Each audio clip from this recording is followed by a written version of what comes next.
The Russian-brokered ceasefire deal on November 9 that ended 44 days of warfare in Nagorno-Karabakh appears to be holding. That's in large part because the dominant power this time, Azerbaijan, achieved significant gains, and because at least some Armenian majority areas will get protection secured by the rapid deployment of 2,000 Russian forces to implement the military terms of the agreement. But is the agreement, in English translation here and here, sufficient to create a bridge to a lasting peace, or will its weaknesses reignite the fighting? Strengths of the deal, for Russia, Turkey, Azerbaijan, and Armenia. Armenian forces had been poised to lose the entire territory of Nagorno-Karabakh by the end of November. Accepting the deal allowed continued habitation of the remaining areas under their control under Russia's security umbrella. With the deal, Armenians in the region preserve autonomy and protect some local civilian populations despite military defeat, so that they retain the opportunity to rebuild and pursue more favorable conditions in the areas they control. Armenia also secures an end to Azerbaijan's economic blockade that has been in place since 1991. Cutting its losses allows the Armenian government of Prime Minister Nikol Pashinyan to survive domestic backlash to fight another day instead of facing total defeat and certain loss of power at home.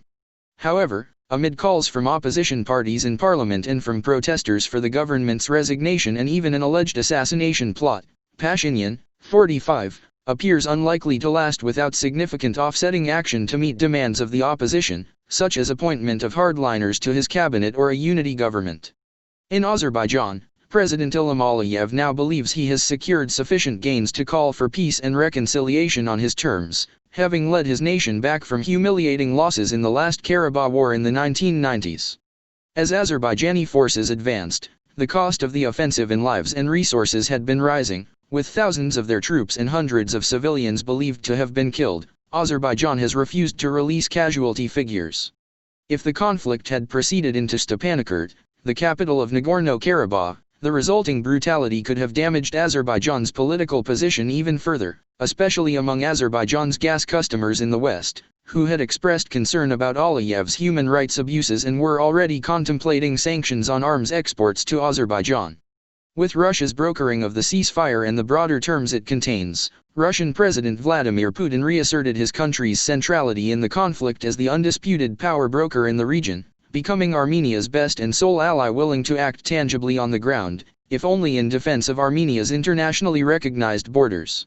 Russia also sidelined Turkey, which is not party to the agreement, forcing Ankara to negotiate its role as a security guarantor for Azerbaijan with Russia in ongoing follow-on negotiations regarding a joint Russian-Turkish ceasefire monitoring center.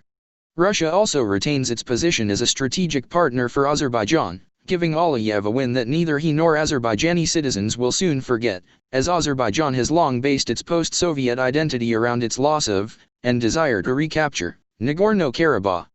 Most critically, Russia and Turkey's shuttle diplomacy sidelines the United States and France, co-chairs of the Organization for Security and Cooperation in Europe's Minsk group that previously had largely managed diplomacy over Nagorno-Karabakh. That upended the diplomatic order established in the region following the breakup of the Soviet Union. Even though Turkey wasn't central in the ceasefire deal, the regional behemoth's support remains critical, and that makes it the ultimate power broker. It was, after all, the catalyst of the renewed fighting in supporting the Azerbaijani leadership's decision to commence offensive operations in Karabakh in September. Turkish diplomatic backing, arms, and military advisors were relatively low cost, and secured Turkish President Recep Tayyip Erdogan a win with his domestic audience amid Turkey's worsening economic outlook. The November 9 deal also includes a profitable corridor between Baku and Ankara that does not pass through Georgia or Iran. Turkey will immediately leverage this as a transportation and energy passage, as well as an opportunity for Erdogan-aligned construction and military technology companies to secure contracts related to the reconstruction of the areas of Karabakh captured by Azerbaijan. Furthermore, the military prowess of Turkish weapons, specifically Bayraktar TB2 drones and electronic warfare systems it had supplied Azerbaijan in recent years that strengthened that side's hand, likely will increase demand for Turkish drones and arms. Erdogan's role in the conflict also demonstrates continued willingness to internationalize his military power to simultaneously counter Russia and cooperate with Putin to secure shrewd agreements reshaping the region's geopolitics based on a populist nationalist outlook that aims to push aside the United States and the European Union. Aliyev put a fine point on his readiness to disregard the United States' unthinkable even a decade ago by refusing to end hostilities following the U.S. brokered ceasefire on October 30. In a November 1 speech explaining his position, Aliyev noted that he sends delegations to negotiate, but relies on his fists to change the status quo. As such, ongoing negotiations between Russia and Turkey, nations willing to use force in the region, will continue to shape the conflict, absent efforts by the Minsk Group to commit resources to the conflict zone. Weaknesses of the deal. Armenia and Azerbaijan likewise remain willing to use force once again if the terms of the deal are not implemented, interpreted differently, or if red lines such as the targeting of civilians or widespread destruction of cultural heritage are crossed on the ground.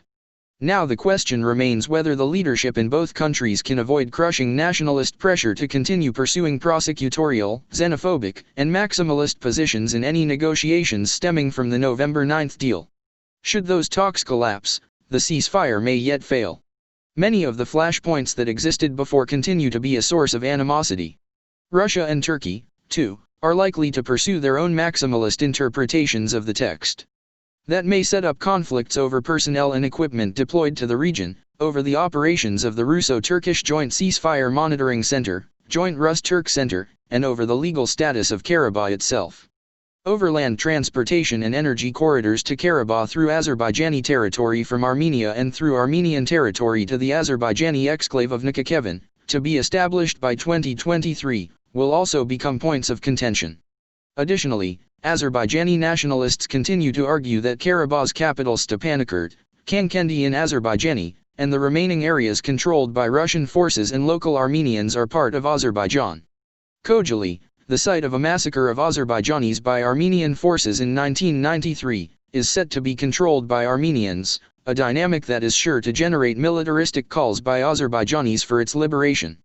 As such, Azerbaijan will continue to press its military advantage and disregard the autonomous status of Armenians in Karabakh, issuing Azerbaijani passports and citizenship status while enforcing trade and finance with the region in the Azerbaijani currency, the manat, over time. Azerbaijani and Turkish nationalists are also deeply suspicious of having Russian forces within areas they believe should be controlled by Azerbaijan alone, recalling the massacres of Azerbaijanis in Baku by Soviet troops in Black January in 1990. On the Armenian side, the military defeat may spur some nationalists to exploit the situation with an attempt to overthrow Pashinyan, who Putin and Aliyev label in their state propaganda as weak, naive, and close to the West. Armenian nationalists likely will press to enhance the country's military strength, and some may attempt to conduct asymmetrical, paramilitary attacks aimed at raising the costs of Azerbaijan's presence in strategic areas such as the Nakhchivan corridor in southern Armenia and in ethnic Armenian villages that Azerbaijani forces captured in October. Skirmishes are likely to occur between Armenian forces in Karabakh and new Azerbaijani positions there, as well as between the Armenian military in Armenia proper and the Azerbaijani units newly repositioned along its eastern border. Armenian information operations will be designed to take advantage of fault lines in Azerbaijani society related to energy infrastructure, the presence of Russian troops, corruption, or ethnic and religious minorities. Armenia also is likely to seek an expanded role for Russian peacekeeping forces and a minimalist interpretation of the territories it agreed to cede. That tendency is already evident in Armenian requests for protection of the Dadavank monastery in Kalbajar, which will continue to host a detachment of Russian peacekeepers despite the region being transferred to Azerbaijan on November 25, 10 days after the original date noted in the ceasefire deal. As Armenian nationalists reject the deal, they will seek to expand security corridors and limit Azerbaijani access to the land bridge to Nakhchivan, as well as support leadership that restores Armenia's military and international standing.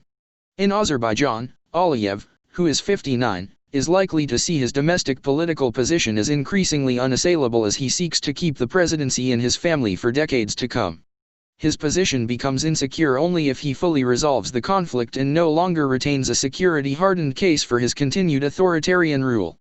In future crises, if the conflict with Armenia becomes less central to domestic politics, Aliyev may find himself once again facing opposition protests against his harsh civil rights record and kleptocratic regime, like the demonstrations he suppressed in 2011. Pro-war protests in Baku that occupied parliament in July 2020 likely encouraged his authorization of the war.